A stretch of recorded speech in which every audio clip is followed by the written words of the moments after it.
Assalamualaikum warahmatullahi wabarakatuh. Alhamdulillah, salatu wassalamu ala rasulillah. Puji syukur kepada Allah, salam dan salam kepada Rasulullah. Pada kesempatan ini saya mau berbagi kepada kita bersama tentang pentingnya kita mendidik sesuai dengan uh, ajaran Nabi, mendidik berdasarkan sunnah Nabi.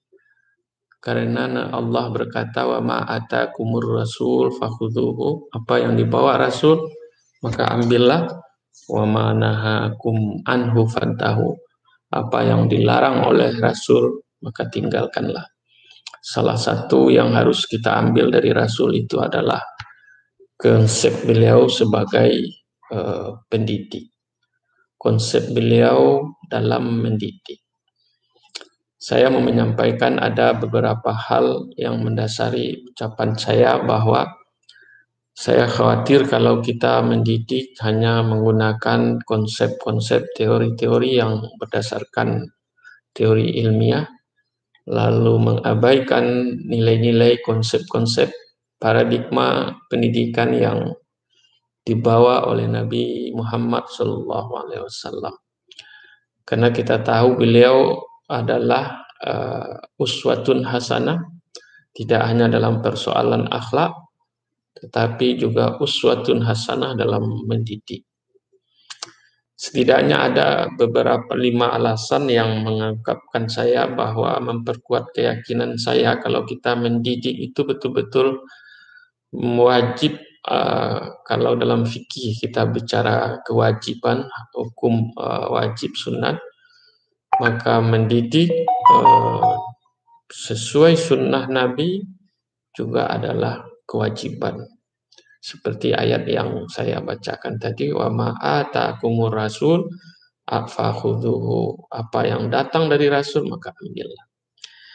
Yang pertama adalah yang mendasarkan saya, Nabi Muhammad SAW dalam sebuah hadisnya pernah beliau mengatakan, Tuhan telah mengutus aku sebagai guru.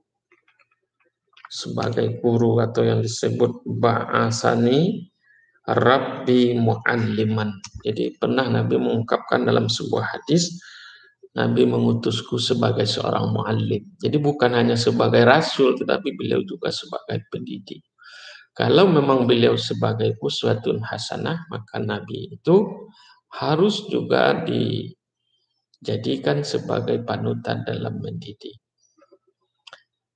Yang kedua, di dalam Al-Quran juga Allah menyatakan dialah yang mengutus pada kaum yang buta huruf itu seorang rasul di antara mereka yang membacakan ayat-ayat kepada mereka, menyucikan mereka dan mengajarkan kepada mereka kitab dan hikmah, sunnah. Dan sesungguhnya mereka sebelumnya benar-benar dalam kesesatan yang nyata. Jadi kalau kita tidak mendidik, surat Al-Jumu'ah ayat 2 ini, Nabi diutus oleh Allah adalah untuk menjadi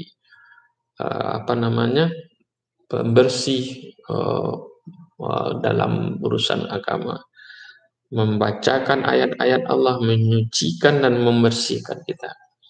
Maka oleh sebab itu saya pastikan kalau tidak, kita akan tergolong kepada orang-orang yang sesat jika kita tidak mendidik dengan cara-cara Nabi. Yang kedua, Nabi itu tidak hanya memiliki kompetensi sebagai pengetahuan yang mendalam tentang ilmu-ilmu agama yang dipahami selama ini, psikologi, sosial, ekonomi, politik, hukum yang sudah menjadi kajian-kajian ahli hukum, kajian ahli-ahli sosiologi, politik, budaya dan sebagainya, tetapi beliau juga kompeten dalam bidang pendidikan. Terbukti beliau juga memiliki kompetensi pendidik yang modern sekarang ini. Sebutlah contohnya 4 kompetensi pendidik itu: kompetensi pengetahuan profesional, beliau menguasai pengetahuan agama yang mendalam. menguasai kehidupan masyarakat secara mendalam, menguasai kondisi masyarakat dan sebagainya. Kompetensi pedagogik itu beliau mahir bagaimana mendidik anak-anak. Banyak ayat-ayat hadis beliau yang menceritakan bagaimana beliau berkomunikasi dengan anak-anak, berbicara dengan Anas bin Malik, berbicara dengan cucunya Hasan dan Husain. Itu kalau sehingga para ulama menulis buku tentang at-tarbiyah fil Al-Quran wa Sunnah, atau juga ada yang menulis mendidik bersama Nabi. Itu menunjukkan Nabi itu adalah pendidik yang agung.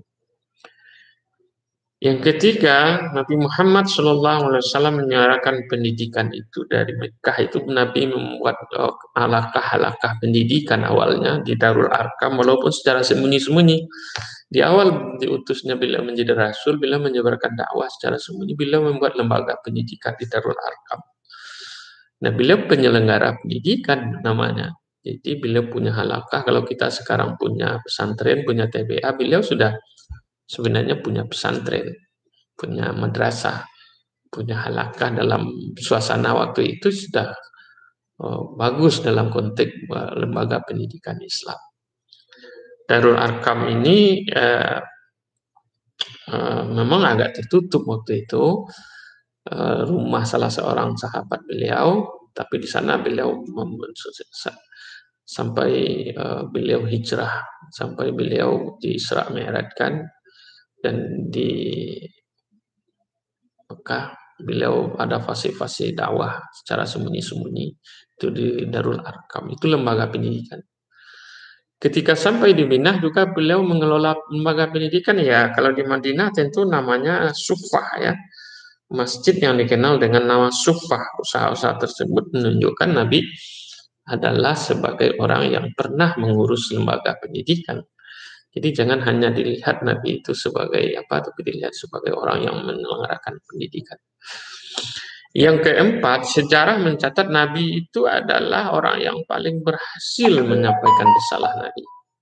Beliau berhasil mengajak umatnya kepada jalan yang baik, jalan yang minazulumati ilan nur, dari kegelapan jahiliyah kepada cahaya yang terang dengan ilmu pengetahuan. Kalau Nabi berhasil membawa orang dari kegelapan kepada kezaliman, maka itulah pendidikan yang sebenarnya. Maka kita harus mencontoh beliau.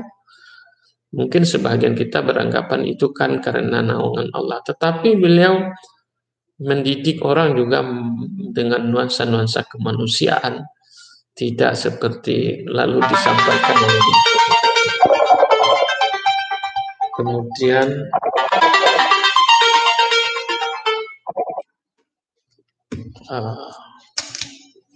kemudian yang keempat, yang kelima adalah dalam teks-teks hadis Nabi Shallallahu Alaihi Wasallam berkaitan dengan pendidikan. Banyak teks-teks yang pengajaran, nah itu yang akan dibahas nih kalau kami di S2 membahas itu, teks-teks dan hadis yang bicara tentang pendidikan dan pengajaran.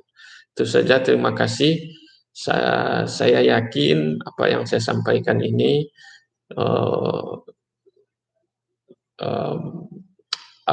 saya meyakini bahwa mendidik anak itu tidak bisa mengandalkan teori-teori saja, tapi harus berdasarkan